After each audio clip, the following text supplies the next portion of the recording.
राज्यपाल बेबी रानी मौर्य का विदाई समारोह, सीएम आवास में होगा विदाई समारोह का आयोजन। सीएम पुष्कर सिंह धामी ने किया सम्मानित। सीएम ने शॉल और स्मृति चिन्ह भेंट किया। राज्यपाल ने किया पार्टी का आभार व्यक्त।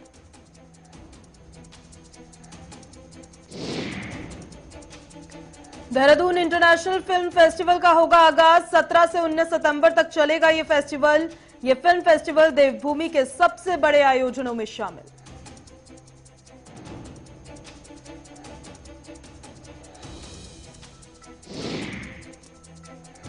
उत्तराखंड में 24 नए संक्रमित, एक भी मरीज की मौत नहीं। एक्टिव केसेस की संख्या 320 तक पहुंची। प्रदेश में कोरोना से अब तक 7,389 लोगों की जान गई। कोरोना अभी गया नहीं, बढ़ते सावधानी, सरकार ने कहा।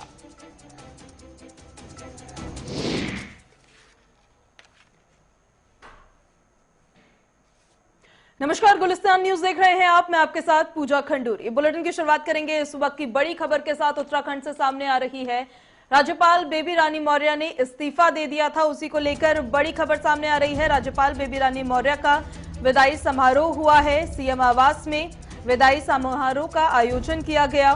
सीएम पुष्कर सिंह धामी ने बेबी रानी मौर्य को सम्मानित किया। सीएम ने शॉल और स्मृति चिन्ह उनको भेंट किया।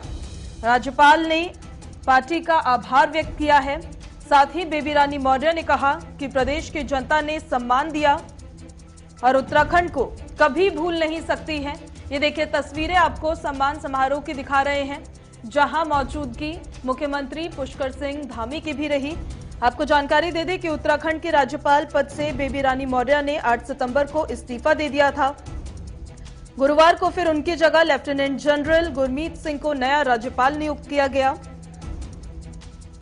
आज राज्यपाल बेबी रानी मौर्य का विदाई समारोह है। सीएम आवास पर विदाई समारोह का आयोजन किया गया। सीएम पुष्कर सिंह धामी ने सम्मानित बेबी रानी मौर्य को किया। चलिए, इस पर ज्यादा जानकारी के लिए संवाददाता धनराज गर्ग हमारे साथ सीधे जुड़ गए हैं। रुक कर लेते हैं धनराज का। धनराज, समारोह से जुड़ी पहले बड़ी बातें बताएं।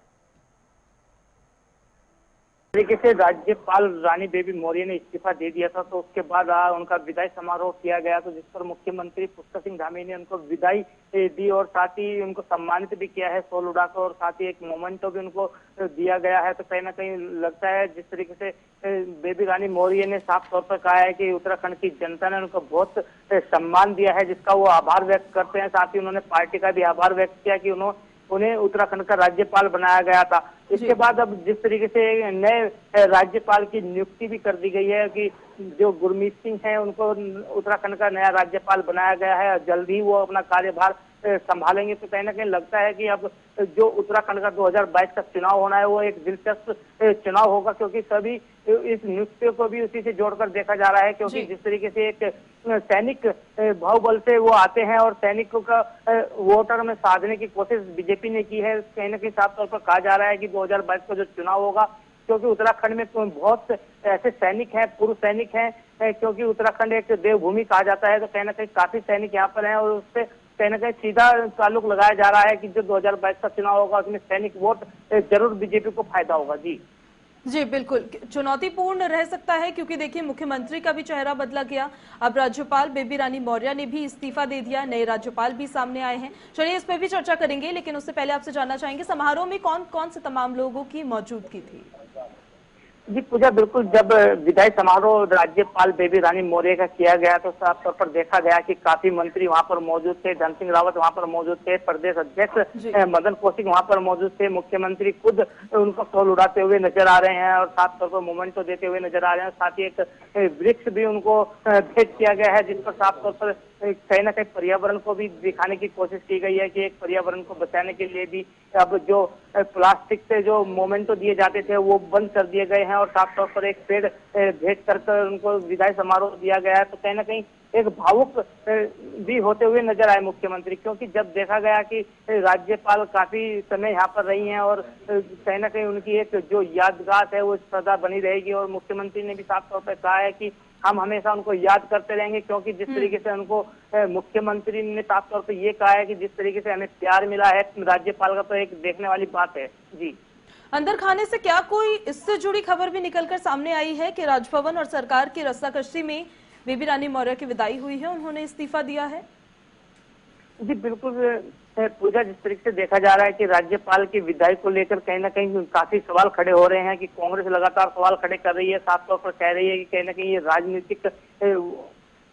राजनीतिक उससे हटाया गया है कि जिस तरीके से पहले मुख्यमंत्री बदल दिए गए, तीन मुख्यमंत्री उत्तराखंड में बदले गए और अब राज्यपाल को बदल दिया गया, तो कहीं ना कहीं एक कांग्रेस के जो राष्ट्रीय नेता हैं हरीश सिंह रावत, पूर्व मुख्यमंत्री भी उत्तराखंड के रहे हैं, उन्होंने भी साफ तौर पर निशाना साधते हुए बीजेपी पे यही कहा है कि कहीं ना कहीं एक राजनीति की दृष्टि से दलितों का एक अपमान किया गया है, क्योंकि जो राजनी बेबी मौर्य हैं वो दलित समाज से आती हैं और कहीं ना कहीं उनको हटाना एक गलत था। और अब देखने वाली बात होगी कि जिस तरीके से गुरमीत को बनाया गया है, तो कहीं ना कहीं सैनिक जो वोटर है उसको साधने की कोशिश बीजेपी कर रही है। जी, क्या ये सिर्फ विपक्ष के द्वारा एक एजेंडा चलाया जा रहा है या फिर एक तरीके से देखा जाए तो आरोप लगाया जा रहा है, या सचमुच खटपट दिखी?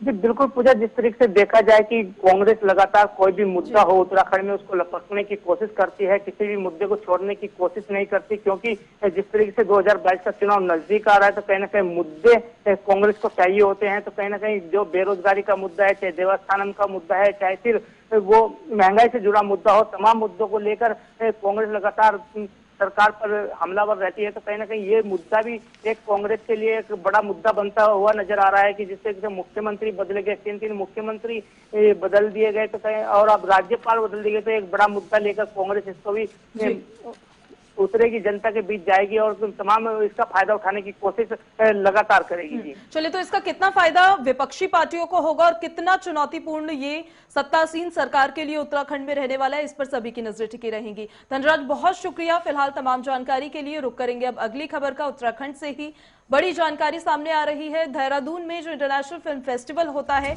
उससे जुड़ी बड़ी जानकारी सामने आ रही है। देहरादून इंटरनेशनल फिल्म फेस्टिवल का आगाज होगा 17 से 19 सितंबर तक ये फेस्टिवल चलेगा, जानकारी मिल पा रही है। ये फिल्म फेस्टिवल देवभूमि के सबसे बड़े आयोजनों में शामिल होता है। फिल्म फेस्टिवल में कई फिल्मी हस्तियां जो हैं वो भी शामिल होंगी, ये भी जानकारी मिल पा रही है। छठे देहरादून इंटरनेशनल फिल्म फेस्टिवल का आयोजन बताया जा रहा है कि 17 से 19 सितंबर को राजपुर रोड स्थित सिल्वर सिटी मल्टीप्लेक्स में होगा। हर साल की ही तरह इस बार भी कई शॉर्ट फिल्म्स, डॉक्यूमेंट्रीज यहां पर दिखाई जाएगी। आपको बता दें कि राज्य का सबसे बड़ा आयोजन बन गया है ये film festival. Dehradun international film festival से जुड़ी बड़ी जानकारी सामने आ रही है। 17 से 19 सितंबर तक ये फेस्टिवल देखिए चलेगा। साथ ही आपको जानकारी दे दें कि ये फिल्म फेस्टिवल देवभूमि के सबसे बड़े आयोजनों में शामिल होता है। फिल्म फेस्टिवल में बताया जा रहा है कि कई फिल्मी हस्तियां जो हैं वो भी शामिल होगी, कई फिल्मी सितारे यहां आएंगे। 3 दिन तक स्थानीय फिल्म इंडस्ट्री से जुड़े लोगों के बीच रहकर उनसे अनुभव भी साझा वो करेंगे, ये भी जानकारी मिल पा रही है। इस पर ज्यादा जानकारी के लिए संवाददाता विशाखा चौधरी हमारे साथ सीधे जुड़ रही हैं। विशाखा, देहरादून के बड़े आयोजनों में ये फिल्म फेस्टिवल शामिल होता है, क्या तैयारियां हैं?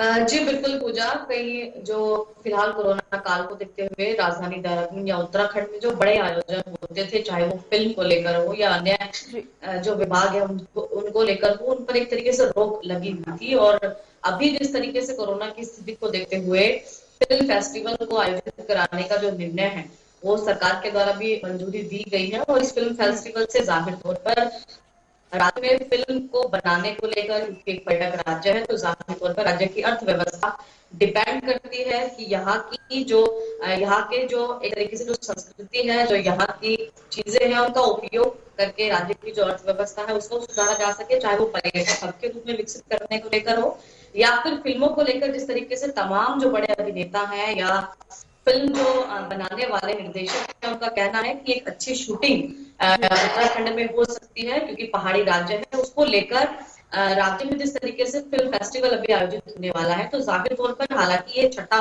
फिल्म फेस्टिवल है।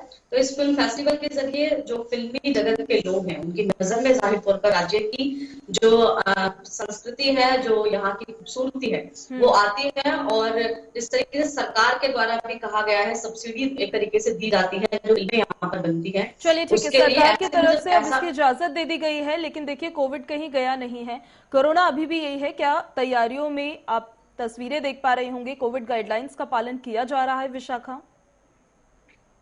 जी बिल्कुल पूजा, देखिए ये बड़ा जोखिम होगा प्रशासन के लिए भी और जाहिर तौर पर जो लोग यहाँ पर आएंगे उनके लिए भी, क्योंकि किस तरीके से गैदरिंग होनी है, इतने लोगों को इकट्ठा करके जो प्रोग्राम है वो आयोजित कराने हैं और किस तरह से जो कोरोना प्रिकॉशंस है उनका भी पालन कराना है। जाहिर तौर पर ये बड़ा मुद्दा रहेगा और प्रशासन को खासतौर पर इसमें एक बड़ी मशक्कत करनी पड़ेगी। जाहिर तौर पर जो लोग राज्य में आने वाले हैं, चाहे वो महाराष्ट्र से हो या अन्य राज्यों से हो, उनकी टेस्टिंग बिल्कुल कड़े तौर पर राज्य में होनी चाहिए। और जो लोग भी इस गेट टुगेदर में शामिल होंगे, जाहिर तौर पर उनका वैक्सीनेशन और उनकी जो टेस्टिंग है वो प्रशासन सुनिश्चित करे। अब ये समय बताएगा कि इस आयोजन के बाद क्या कुछ असर देखने को मिलता है। और क्योंकि जब फिल्म फेस्टिवल आयोजित होता है या फिल्म से जुड़े अभिनेता जब राज्य में पहुंचते हैं, चाहे वो राज्य की जो सेलिब्रिटीज हो वो हो या फिर अन्य सेलिब्रिटीज हो वो हो, तो जाहिर तौर पर जो स्थानीय लोग हैं उनकी जो भीड़ जुटती है उनको भी प्रशासन को रोकना और वहां पर एक तरीके से जो कोरोना की स्थिति उसको नियंत्रण कराना प्रशासन के उसको नियंत्रण में करना, साथ ही क्योंकि चिंताजनक विषय ये इसलिए भी बन जाता है विशाखा, क्योंकि कुंभ के दौरान देखिए जो तमाम सवाल प्रशासन पे खड़े हुए थे, जिस वक्त पर पूर्व मुख्यमंत्री तीरथ सिंह रावत मुख्यमंत्री थे उत्तराखंड के, तो अब ये काफी चुनौतीपूर्ण पुष्कर सिंह धामी के लिए भी रह सकता है। जी बिल्कुल पूजा, देखिए कुंभ के बाद स्थिति यही थी और कहा गया, विशेषज्ञों के द्वारा कहा गया कि जाहिर तौर पर पानी से जो गंगा में एक तरीके से इतने लोगों का नहाना हुआ या जो भी है वहां की वजह से इतना बड़ा विस्फोट एक तरीके से राज्य में हुआ। और जाहिर तौर पर यह फिल्म फेस्टिवल या जैसे अभी चारधाम यात्रा पर अभी मुख्यमंत्री के द्वारा रोक लगाई गई है, तो उस पर भी सवाल उठाए जा सकते हैं कि राज्य में इतने बड़े अगर लोगों की संख्या को जुटाकर फिल्म फेस्टिवल आयोजित कराया जा रहा है तो चारधाम यात्रा क्यों आयोजित नहीं कराई गई, यह भी एक सवाल सरकार ये भी बड़ा सवाल यहाँ पर खड़ा होता है। चलिए इसको एक बार साइड में रखते हैं, जरा संक्षेप में बताइए कि कौन कौन सी फिल्म हस्तियों के नाम की सूची अभी तक सामने आ पाई है जो इसमें शिरकत कर सकते हैं? जी बिल्कुल पूजा, देखिए अभी की बात करें तो फिलहाल जो उत्तराखंड की सेलिब्रिटीज है, चाहे वो सिंगर के तौर पर हो या फिर अन्य जो लोग एक तरीके से लोक नायक कहे जाते हैं वो, उनकी उपस्थिति जाहिर तौर पर इस फिल्म फेस्टिवल में रहेगी। चाहे जाने वाले सिंगर जुबिन नौटियाल हो या फिर अन्य जो सिंगर उत्तराखंड से उभर कर फिलहाल पूरे देश में जाने छाए हुए हैं वो हो। और अभी फिल्म जो फेस्टिवल की अभिनेताओं की सूची है ऐसी कोई जारी नहीं हुई है, लेकिन अभी यही अंदेशा लगाया जा रहा है कि खासतौर पर उत्तराखंड की जो सेलिब्रिटीज हैं वो जरूर उत्तराखंड के फिल्म फेस्टिवल में शामिल हों। चलिए ठीक है, बहुत शुक्रिया विशाखा तमाम जानकारी के लिए। तो उत्तराखंड में देहरादून में इंटरनेशनल फिल्म फेस्टिवल से जुड़ी जानकारी आपको दे रहे थे। रुक कर लेते हैं अगली खबर की ओर, कोरोना से जुड़ी हुई सामने आ रही है। पिछले 24 घंटों की अपडेट आपको बताते हैं। उत्तराखंड में 24 नए संक्रमित मिले हैं, एक भी मरीज की मौत नहीं हुई है पिछले 24 घंटों में। एक्टिव केसेस की संख्या 320 तक अब पहुंच गई है। प्रदेश में कोरोना से अब तक आपको जानकारी दे दें कि 7,389 लोगों ने अपनी जान गंवाई है। कोरोना अभी गया नहीं है, सावधानी बरतनी होगी, सरकार की तरफ से ये कहा गया है। बड़ी खबर इस वक्त उत्तराखंड से आपको बता रहे हैं, कोरोना से जुड़ी हुई। उत्तराखंड में पिछले 24 घंटों में 24 नए संक्रमित मिले हैं। हालांकि एक भी मरीज की देखिए मौत नहीं हुई है, जो सकारात्मक खबर है। लेकिन एक्टिव केसेस की संख्या जो है 320 तक अब पहुंच गई है। प्रदेश में कोरोना से अब तक कुल मिलाकर 7,389 लोग ऐसे हैं जो कोरोना से संक्रमित हुए थे और उनकी मौत हो गई। कोरोना अभी कहीं गया नहीं है, सरकार की तरफ से लगातार ये बातें कही जा रही है, सावधानी बरतने को लेकर भी अपील की जा रही है। इस पर ज्यादा जानकारी के लिए संवाददाता संचित शर्मा हमारे साथ सीधे जुड़ गए हैं। रुक कर लेते हैं संचित का। संचित, ताजा अपडेट। देखिए मैं आपको बता दूं कि जिस तरीके से कोरोना का संक्रमण जो है वो धीरे धीरे सेकंड वेव की कम होता नजर आ रहा था, लेकिन बीते कुछ दिनों से आप लगातार देखिए कि प्रतिदिन 12 मरीज 20 मरीज के आसपास डेली जो कोरोना से संक्रमित लोग हैं और लगातार मिल रहे हैं। तो कहीं ना कहीं इससे अंदेशा लगाया जा सकता है कि कोरोना की जो थर्ड वेव बताई जा रही थी आने की, इससे कहीं ना कहीं हम धीरे धीरे पास पहुंच रहे हैं। आप देख सकते हैं कि जिस तरीके से कोरोना संक्रमितों की जो संख्या है वो कम होने के बाद अब मौतों का आंकड़ा भी थमने लगा था, लेकिन ये फिलहाल मौतों का जो आंकड़ा है वो थमा हुआ है, लेकिन जो संक्रमितों की संख्या वो प्रतिदिन के हिसाब से बढ़ती जा रही है। और आप देखिए अदर स्टेट की बात करें तो अदर स्टेट में जिस तरीके से कोरोना संक्रमण के केसेज मिल रहे हैं, आपने देखा राजस्थान में 512 बच्चों के अंदर कोरोना का लक्षण मिले, तो कहीं ना कहीं एक बड़ा उदाहरण भी आप उत्तराखंड के अंदर मान सकते हैं कि जो कोरोना की लापरवाही उत्तराखंड के अंदर बाजारों में मुख्य तौर से बढ़ती जा रही है, उसका कहीं ना कहीं ये नतीजा देखने को मिल रहा है कि कोरोना संक्रमित के केसेज अब उत्तराखंड में भी देखने को मिल रहा है। जी बिल्कुल, एक लापरवाही जो होती है बड़ा कारण होता है जिसकी वजह से केसेस बढ़ने लगते हैं। संचित, आपसे जानना चाहेंगे कि स्वास्थ्य विभाग की तरफ से जो व्यवस्थाएं हैं क्या वो पुख्ता हैं थर्ड वेव को लेकर? देखिए अगर स्वास्थ्य विभाग की बात करें पूजा, तो स्वास्थ्य विभाग लगातार कह रहा है कि जितने भी जो तैयारियां कोरोना को लेकर के जो दूसरे वेव में लापरवाही बरती गई, दूसरे वेव में अचानक कोरोना का आने की वजह से जो तैयारियां सरकार नहीं कर पाई थी, उसको लेकर के सरकार और स्वास्थ्य विभाग ने तीसरी वेव अगर आएगी उत्तराखंड के अंदर तो उसकी सारी तैयारियां सुनिश्चित कर ली गई है। साथ ही साथ जो उत्तराखंड के स्वास्थ्य मंत्री डॉक्टर धन सिंह रावत, उन्होंने खुद एक अपने बयान में उन्होंने बात कही है और वो लगातार इस बात को कहते आ रहे हैं कि क्या बोलते कि जिस तरीके से जी, तो उत्तराखंड में 24 नए संक्रमित मरीज देखिए सामने आए हैं, एक भी मरीज की मौत नहीं हुई है। संचित, हमारी आवाज आप तक पहुंच पा रही है? जी बोलिए। जिस तरीके से थर्ड वेव की बात करें, थर्ड वेव में लगातार जो तैयारियां है वो सरकार ने कर ली है और स्वास्थ्य विभाग ने भी सारी तैयारियां सुनिश्चित कर ली है पूजा। चलिए ठीक है, सरकार की तरफ से एक जागरूकता अभियान जो चलाया जा रहा है, कितना सकारात्मक वो धरातल पर दिख रहा है? संचित, देखिए जागरूकता अभियान चलाने की जरूरत इससे पड़ी। देखिए जिस तरीके से लगातार मार्केट की बात करें तो आप देखिए मार्केट में जो लोग लापरवाही कोरोना से बरत रहे थे, उसको लेकर के सरकार ने जागरूकता अभियान चलाया। जागरूकता अभियान के बाद अब सरकार दंडात्मक कार्रवाई भी कर रही है इसको लेकर। जिस तरीके से लगातार केसेज आप देख रहे हैं उत्तराखंड में बढ़ते हुए नजर आ रहे हैं कोरोना के, और साथ ही साथ जो लोगों की लापरवाही की वजह से जो केसेज बढ़ेंगे, सरकार इसमें कोई भी ढील बरतने के लिए तैयार नहीं। आप देखिए अभी भी चेकिंग जो रेलवे स्टेशन या अदर स्टेट से आने वाले लोगों की चेकिंग अभी तक उत्तराखंड के अंदर होती है। तो आप एक इससे अंदाजा लगा सकते हैं कि सरकार कोरोना को लेकर के कितनी गंभीर है। साथ साथ आप देखिए डेंगू का भी कहर धीरे धीरे उत्तराखंड के अंदर देखने को मिल रहा है। तो स्वास्थ्य विभाग से इसमें दोहरी जिम्मेदारी है कि दोनों ही बीमारियों से निपटना और दोनों ही बीमारी बड़ी घातक है। वैक्सीनेशन की रफ्तार से जुड़ी क्या जानकारी आपके पास संचित? देखिए वैक्सीनेशन की अगर बात करें तो वैक्सीनेशन लगातार प्रतिदिन की अगर बात करें तो करीब 1 लाख लोगों से ऊपर वैक्सीनेशन उत्तराखंड के अंदर लगाई जा रही है। जो लक्ष्य उत्तराखंड सरकार ने रखा है दिसंबर तक सबको वैक्सीनेट करने का, तो कहीं ना कहीं उत्तराखंड धीरे धीरे उसकी तरफ बढ़ रहा है। दिसंबर तक जो सरकार का लक्ष्य है सरकार पूर्णतः उसे पूरा करेगी और पूरे उत्तराखंड वैक्सीनेट होता हुआ आपको नजर आएगा। चलिए ठीक है संचित, बहुत शुक्रिया तमाम जानकारी के लिए। तो उत्तराखंड से जुड़ी जानकारी आपको दे रहे थे, पिछले 24 घंटों की अपडेट आपको दे रहे थे। हालांकि सरकार की तरफ से देखिए जागरूकता अभियान चलाया जा रहा है, लेकिन अगर लापरवाही बढ़ती जाएगी तो इससे थर्ड वेव जो है वो काफी जल्दी आ जाएगी और काफी नुकसान जो सेकंड वेव में देखने को मिला था वो थर्ड वेव में भी सामने आएगा। तो लापरवाही ना बरते, सोशल डिस्टेंसिंग का पालन करें, मास्क जरूर लगाएं और सैनिटाइजर का भी उपयोग करें। रुक करेंगे अब अगली खबर की ओर। उत्तराखंड में जो बारिश आफत बनकर बरस रही है उससे जुड़ी बड़ी जानकारी सामने आ रही है। उत्तराखंड में बारिश के कारण कई नदियां जो हैं वो उफान पर है। 18 से अधिक सड़कें मलबे के कारण बंद हो गई हैं, कई मकान गिरे हैं, जनजीवन अस्त व्यस्त हो गया है। उत्तराखंड में जिस तरह से बारिश के कहर से जनजीवन अस्त व्यस्त हो गया है, आपको बता दें कि कई सड़कें, कई मार्ग भी बंद हो गए हैं। 18 से अधिक मार्ग बताए जा रहे हैं जो मलबा गिरने के कारण बंद हो गए हैं। इससे यातायात भी देखिए काफी प्रभावित हो जाता है। साथ ही ये भी जानकारी मिल पा रही है कि कई नदियां ऐसी है जो उफान पर आ गई है बारिश की वजह से। उत्तराखंड में रसाफत की बारिश के कारण कई नदियां उफान पर है तो कहीं सड़कें और मार्ग मलबा गिरने के कारण बंद हो गया है, कई मकान गिरे हैं, जनजीवन अस्त व्यस्त हो गया है। बड़ी खबर इस वक्त उत्तराखंड से आपको बता रहे हैं जहां सड़कें जो हैं मलबे की वजह से अब बंद हो गई हैं। साथ ही आपको बता दें कि कई मकान जो हैं वो गिरे हैं और जनजीवन भी उत्तराखंड का अस्त व्यस्त हो गया है। इस पर ज्यादा जानकारी के लिए हमारे साथ ब्यूरो चीफ धीरेन्द्र प्रताप सिंह हमारे साथ सीधे जुड़ गए हैं। धीरेन्द्र, अभी क्या स्थिति है ताजा उत्तराखंड में?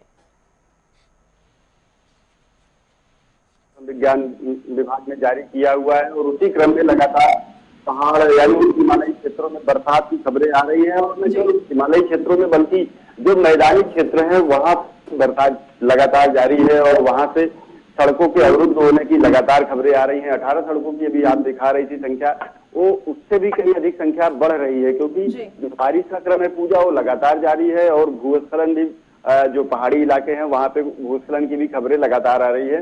वो चक्राता का इलाका हो, पिथौरागढ़ अल्मोड़ा का जो उच्च हिमालयी क्षेत्र है वहां पे इस तरह की टिहरी में भी कुछ इस तरह की घटनाओं के समाचार पूजा मिले हैं। तो बारिश का जो क्रम है लगातार जारी है। अभी जब मैं आपसे बात कर रहा हूँ तब भी यहाँ पे बरसात हो रही है। तो बरसात होने की वजह से आपको पता है कि मानसून का जो सीजन होता है उत्तराखंड के लिए बेहद चुनौतीपूर्ण हो जाता है क्योंकि यहाँ पहाड़ कच्चे हैं और यहाँ भूस्खलन की वजह से तमाम घटनाएं होती है और सबसे ज्यादा जो नुकसान है वो सड़कों को होता है, जिसके अवरुद्ध हो जाने से जो जनजीवन है पूजा वो काफी अस्त व्यस्त हो जाता है। तो अभी भी फिलहाल स्थिति ऐसी ही कुछ बनी हुई है। चलिए, कई जगह पे सड़कें और मार्ग बंद हो रखे हैं, नदियां देखिए उफान पर है, ये जानकारी मिल पा रही है। धीरेन्द्र, इसको लेकर क्या कुछ अलर्ट जारी किया गया है? बिल्कुल पूजा, देखिए जब 3 दिन का भारी बारिश का अलर्ट जारी किया था मौसम विज्ञान केंद्र ने, तो उसके साथ ही सरकार आपदा प्रबंधन विभाग को ये निर्देश दे देती है कि इन 3 दिनों में जहां जहां भी इस तरह की चीजें हैं कि भारी बरसात की वजह से या नदियों में उफान आने की वजह से, जलस्तर बढ़ने की वजह से दिक्कत आ सकती है, उन क्षेत्रों को खाली करा लिया जाता है।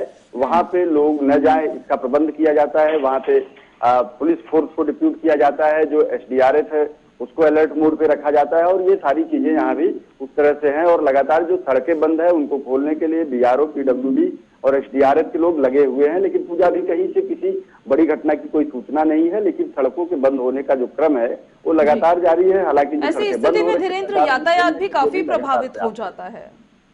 अब बिल्कुल पूजा, देखिए सरकार एक एडवाइजरी भी इसीलिए जारी कर दी है कि जो लोग पहाड़ी इलाकों में जा रहे हैं वो अगर जरूरत न हो तो वहां न जाए और अगर जाते हैं तो पहाड़ का जो प्रकृति है, जो नेचर है उसको देखते हुए जाए और किसी स्थानीय व्यक्ति को साथ में लेकर के जाए जो पहाड़ों से भूस्खलन होता है। जो यहाँ के लोग हैं उनको ये पता रहता है कि कब होगा और कब नहीं होगा, तो उसका भी एक सरकार की जो एडवाइजरी जारी होती है उसमें शामिल रहता है।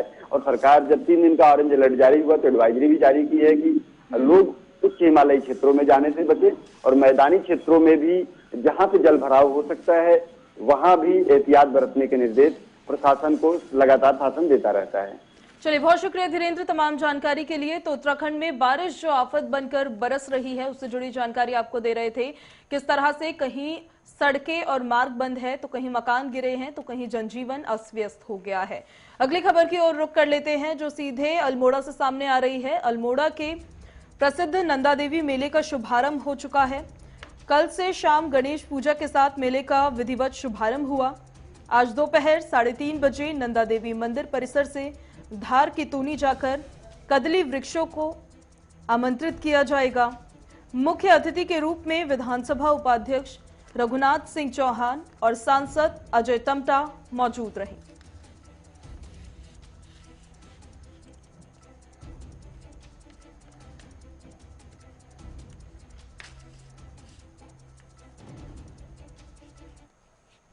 तो टिहरी दौरे पर पहुंचे थे मुख्यमंत्री पुष्कर सिंह धामी, उससे जुड़ी जानकारी सामने आई है जिसमें आपको बता दें कि टिहरी दौरे पर पहुंचे सीएम पुष्कर सिंह धामी ने टिहरी वासियों को कई बड़ी सौगात दी है और कहा है कि उत्तराखंड को आर्थिक रूप से विकसित करते हुए आध्यात्मिक और सांस्कृतिक राजधानी बनाएंगे। टिहरी जिला मुख्यालय में आयोजित एक समारोह में इस बात की घोषणा करते हुए धामी ने कहा कि राज्य सरकार उत्तराखंड को नंबर 1 राज्य बनाने के लिए 10 साल के रोड मैप पर काम कर रही है। राज्य सरकार उत्तराखंड के विकास के लिए प्रधानमंत्री नरेंद्र मोदी से लगातार दिशा निर्देश प्राप्त कर रही है। उन्होंने बताया कि टिहरी झील को पर्यटन की दृष्टि से डेवलप करते हुए विश्व मानचित्र पर अलग पहचान दिलाने के लिए केंद्र सरकार मेगा प्रोजेक्ट पर काम कर रही है और जल्द ही इसका परिणाम भी सबके सामने होगा। तो चलिए, खबरों में अभी मेरे साथ इतना ही। बाकी तमाम खबरों से जुड़े रहने के लिए आप देखते रहिए गुलिस्तान न्यूज। नमस्कार।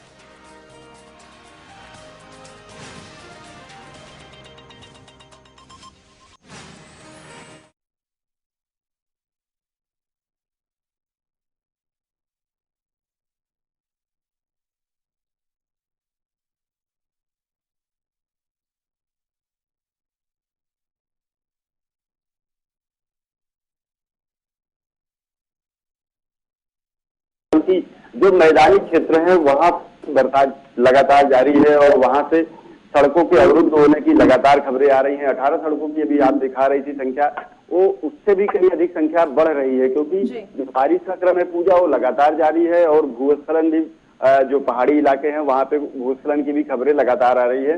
वो चक्राता का इलाका हो, पिथौरागढ़ अल्मोड़ा का जो उच्च हिमालयी क्षेत्र है, वहां पे इस तरह की टिहरी में भी कुछ इस तरह की घटनाओं के समाचार पूजा मिले हैं। तो बारिश का जो क्रम है लगातार जारी है। अभी जब मैं आपसे बात कर रहा हूँ तब भी यहाँ पे बरसात हो रही है।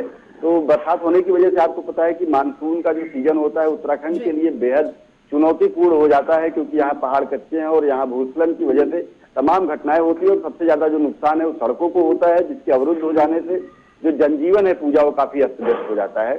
तो अभी भी फिलहाल स्थिति ऐसी ही कुछ बनी हुई है। चलिए, कई जगह पे सड़कें और मार्ग बंद हो रखे हैं, नदियां देखिए उफान पर है, ये जानकारी मिल पा रही है। धीरेन्द्र, इसको लेकर क्या कुछ अलर्ट जारी किया गया है? बिल्कुल पूजा, देखिए जब 3 दिन का भारी बारिश का अलर्ट जारी किया था मौसम विज्ञान केंद्र ने, तो उसके साथ ही सरकार आपदा प्रबंधन विभाग को ये निर्देश दे देती है कि इन 3 दिनों में जहां जहां भी इस तरह की चीजें हैं कि भारी बरसात की वजह से या नदियों में उफान आने की वजह से, जलस्तर बढ़ने की वजह से दिक्कत आ सकती है, उन क्षेत्रों को खाली करा लिया जाता है। वहां पे लोग न जाए इसका प्रबंध किया जाता है। वहां पे पुलिस फोर्स को डिप्यूट किया जाता है, जो SDRF है उसको अलर्ट मोड पे रखा जाता है और ये सारी चीजें यहाँ भी उस तरह से हैं। और लगातार जो सड़कें बंद है उनको खोलने के लिए BRO, PWD और SDRF के लोग लगे हुए हैं। लेकिन पूजा भी कहीं से किसी बड़ी घटना की कोई सूचना नहीं है, लेकिन सड़कों के बंद होने का जो क्रम है वो लगातार जारी है। हालांकि ऐसी स्थिति में धीरेन्द्र यातायात भी काफी प्रभावित हो जाता है। अब बिल्कुल पूजा, देखिए सरकार एक एडवाइजरी भी इसीलिए जारी कर दी है कि जो लोग पहाड़ी इलाकों में जा रहे हैं वो अगर जरूरत न हो तो वहां न जाए, और अगर जाते हैं तो पहाड़ का जो प्रकृति है, जो नेचर है उसको देखते हुए जाए और किसी स्थानीय व्यक्ति को साथ में लेकर के जाए। जो पहाड़ों से भूस्खलन होता है, जो यहाँ के लोग हैं उनको ये पता रहता है कि कब होगा और कब नहीं होगा, तो उसका भी एक सरकार की जो एडवाइजरी जारी होती है उसमें शामिल रहता है। और सरकार जब 3 दिन का ऑरेंज अलर्ट जारी हुआ तो एडवाइजरी भी जारी की है कि लोग उच्च हिमालयी क्षेत्रों में जाने से बचे और मैदानी क्षेत्रों में भी जहां पे जल भराव हो सकता है वहां भी एहतियात बरतने के निर्देश प्रशासन को लगातार शासन देता रहता है। चलिए, बहुत शुक्रिया धीरेन्द्र तमाम जानकारी के लिए। तो उत्तराखंड में बारिश जो आफत बनकर बरस रही है उससे जुड़ी जानकारी आपको दे रहे थे, किस तरह से कहीं सड़कें और मार्ग बंद है तो कहीं मकान गिरे हैं तो कहीं जनजीवन अस्त व्यस्त हो गया है। अगली खबर की ओर रुख कर लेते हैं जो सीधे अल्मोड़ा से सामने आ रही है। अल्मोड़ा के प्रसिद्ध नंदा देवी मेले का शुभारंभ हो चुका है। कल से शाम गणेश पूजा के साथ मेले का विधिवत शुभारंभ हुआ। आज दोपहर 3:30 बजे नंदा देवी मंदिर परिसर से धार की तूनी जाकर कदली वृक्षों को आमंत्रित किया जाएगा।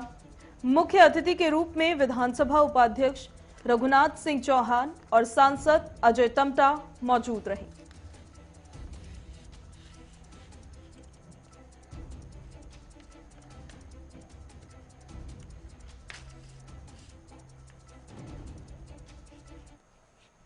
तो टिहरी दौरे पर पहुंचे थे मुख्यमंत्री पुष्कर सिंह धामी, उससे जुड़ी जानकारी सामने आई है जिसमें आपको बता दें कि टिहरी दौरे पर पहुंचे सीएम पुष्कर सिंह धामी ने टिहरी वासियों को कई बड़ी सौगात दी है और कहा है कि उत्तराखंड को आर्थिक रूप से विकसित करते हुए आध्यात्मिक और सांस्कृतिक राजधानी बनाएंगे। टिहरी जिला मुख्यालय में आयोजित एक समारोह में इस बात की घोषणा करते हुए धामी ने कहा कि राज्य सरकार उत्तराखंड को नंबर 1 राज्य बनाने के लिए 10 साल के रोड मैप पर काम कर रही है। राज्य सरकार उत्तराखंड के विकास के लिए प्रधानमंत्री नरेंद्र मोदी से लगातार दिशा निर्देश प्राप्त कर रही है। उन्होंने बताया कि टिहरी झील को पर्यटन की दृष्टि से डेवलप करते हुए विश्व मानचित्र पर अलग पहचान दिलाने के लिए केंद्र सरकार मेगा प्रोजेक्ट पर काम कर रही है और जल्द ही इसका परिणाम भी सबके सामने होगा। तो चलिए, खबरों में अभी मेरे साथ इतना ही। बाकी तमाम खबरों से जुड़े रहने के लिए आप देखते रहिए गुलिस्तान न्यूज। नमस्कार।